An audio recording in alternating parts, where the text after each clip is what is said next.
Good morning. Welcome to the Wednesday morning press conference that we have each Wednesday after our Tuesday night council meetings. Can somebody get that door? We are taking questions from the media and from the public who might be sending questions in from Facebook. Before we get started on the issues that we talked about last night, I wanted to bring awareness again that the month of October is Breast Cancer Awareness Month. There will be a lot of activities going on within the city, fundraisers and awareness programs to help make people aware of the need for following up with your doctors and making sure that family and friends have the resources they need if they are facing this terrible disease. I was looking at some data yesterday, and it said that over 2.3 million people are diagnosed globally each year with breast cancer. And in the year 2023, it was estimated that 298,000 women and men can be diagnosed with it, and of those, about 43,000 will die. So there's been a lot of good research and medical assistance that has taken place over the years, but it's still something that we need to be aware of, and encouraging everyone to participate in the fundraisers and different events that will be going on locally. Also this weekend, Friday and Saturday, the 7th Avenue Heritage event will be taking place.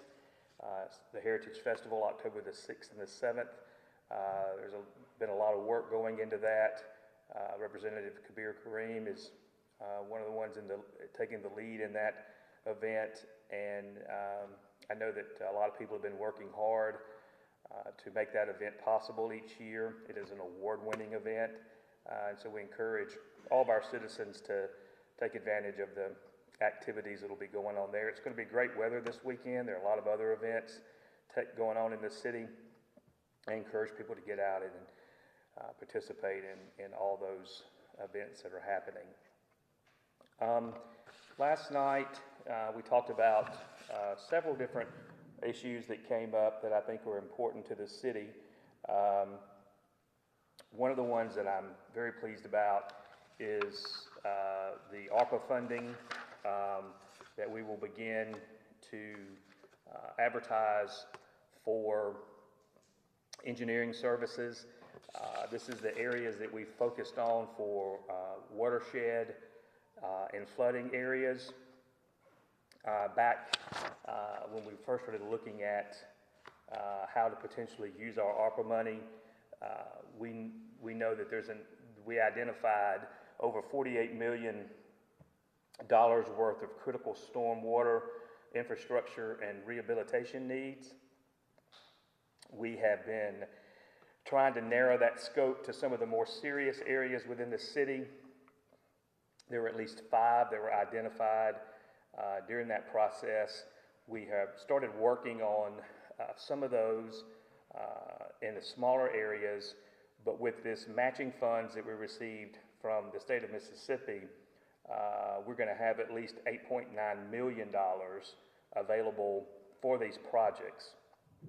We are also working to receive more federal dollars to help with being able to identify more projects throughout the city to try to maintain some of these serious issues that we're facing with watershed and flooding. So I'm pleased that we're going to be moving forward on, at this point, identifying engineers who can actually do the watershed work that is need to be done in the city. So we did vote on that last night. We'll be moving forward on that in the very near future, and we will keep you updated on those events as they take place. The other thing that we've talked about last night at length was the monies that we have in place for our blight program. We set aside ARPA money for this, $500,000 for the blight program in the city, and then we were able to leverage that for congressional support in DC. We asked for $6 million for the project and we got 3 last year. We are requesting the other 3 this year. We have not heard back at this stage where we are. When you add federal dollars, as we discussed last night, to state projects, the federal guidelines trump the guidelines that you have from the state in projects like this. One of the things that we've been doing is we've been identifying, and we identified over 200 areas when we, in our discussions with our legislators in DC, that we would like to try to focus on. Some of those are homes that have been abandoned. Some of them are owned by individuals who have are considered derelict property in the city, that we have been, as you know, people will be fined and liens will be put on properties if they don't bring them up to code.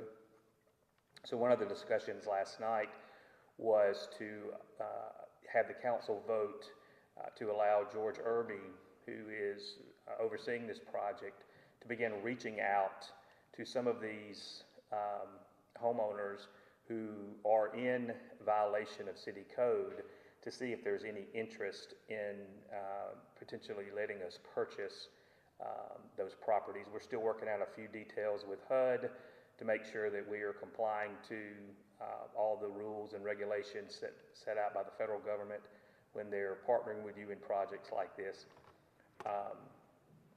This could have a huge impact on redevelopment in the city.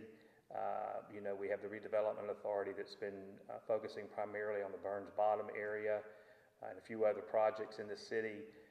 Partnering with this type of work to clean up and improve some of the blighted properties within the city is a time-consuming project, but what will make will be increased property values within the city, also curtail crime and other issues in some of these properties that are really in terrible shape and not very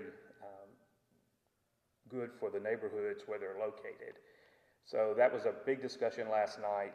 We'll continue to work hard to get this project up and going in a timely fashion, but to also make sure that we're following all the rules and guidelines. So we should have another update on that at our next council meeting. And those were the 2 major issues that we talked about last night. So we did go into executive session for and basically what we did, and instead of making Jeff come up here to say it, that we approved a worker in public works. We accepted resignation from that person. So if anybody has any questions, I'll take questions. Nothing comes to mind. Nothing comes to mind? Good. Well, this could be a... Joe, do we have any questions? I have no questions on that. That's all right. Well, good. Well, then what I will do is I will conclude there and look forward to seeing y'all at the next council meeting. Thursday of next week, we will have our standing work session with the council. We have it upstairs here in City Hall and always encourage citizens to attend. Thank you.